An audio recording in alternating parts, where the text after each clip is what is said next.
ಆ ಥರದಾಗ ಬಟ್ ನಾನು ಹೆಚ್ಚಿಗೆ ಸಿಗಿದ್ದು ನನಗೆ ರಚಿತ್ ಅವ್ರ ಜೊತೆಗೆ. ಆಮೇಲಿಂದ ನಾನು ಕತ್ಲಲ್ಲಿ ನಾನು ಸೈದ್ ಅವ್ರ ಜೊತೆ ಸುಮ್ಮನೆ ಡಿಸ್ಕಷನ್ ಮಾಡಿದೆ ಒಂದು 2 ದಿವಸ.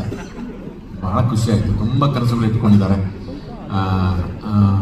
ಹೌದು, ನಾನು ಇಲ್ಲಿಗೆ ಮೀಸಲಾಗಬೇಕು ಅನ್ನೋದೊಂದು ಅವ್ರದ್ದು ದೊಡ್ಡ ಕನಸು, ಆ್ಯಕ್ಟ್ ಮಾಡಬೇಕು ಅಂತ. ಇದು ಹಲವು ಸಾಕ್ಷಿಯಾಗಿದ್ದಾರೆ ಅವತ್ತೆಲ್ಲನೂ. ಭಾಳ ಖುಷಿ ಆಯಿತು. ಯಾಕಂದರೆ ಅವ್ರು ನಾವು ಸಾಕಷ್ಟು ಪ್ರಶ್ನೆ ಮಾಡಿದ್ವಿ, ಈಗ ಯಾಕೆ ಕನ್ನಡ ಇದು ಹಿಂಗಾಯಿತು ಅಂತ.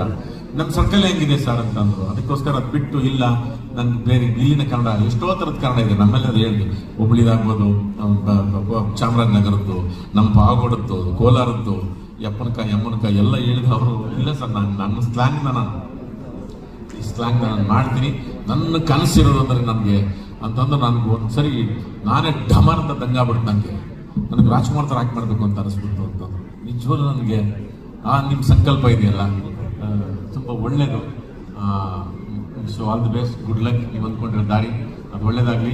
ಇನ್ನು ನಮ್ಮ ದಾವಣಗೆರೆ ಪ್ರತಿಭೆ Malaika, so all the best, good luck. ನಮ್ಮ 5% ಏನೇನು ಒಳ್ಳೊಳ್ಳೆ ಬಿಟ್ಟುಗಳು ಹಾಕಿದ್ದಾರೆ, ಇದರಲ್ಲಿ ತೀಡಿರ್ತಾರೆ, ರುಬ್ಬಿರ್ತಾರೆ, ಹಾಕಿ ಎಳದು ಬೀಸಾಕಿರ್ತಾರೆ. ನಮ್ಮ ರವಿವರ್ಮ ಮಾಡಿಸಿದ್ದಾಗೆ ಡಾಕ್ಟರ್ ರವಿವರ್ಮ ಒಂದು ಭಾಳ ಒಳ್ಳೆ ತಂಡ ಕಟ್ಟಿದ್ರು. ಅನಿಲ್ ಅವರು ನಿಜವಾಗ್ಲೂ ಎಲ್ಲರ ಜೊತೆಗೂ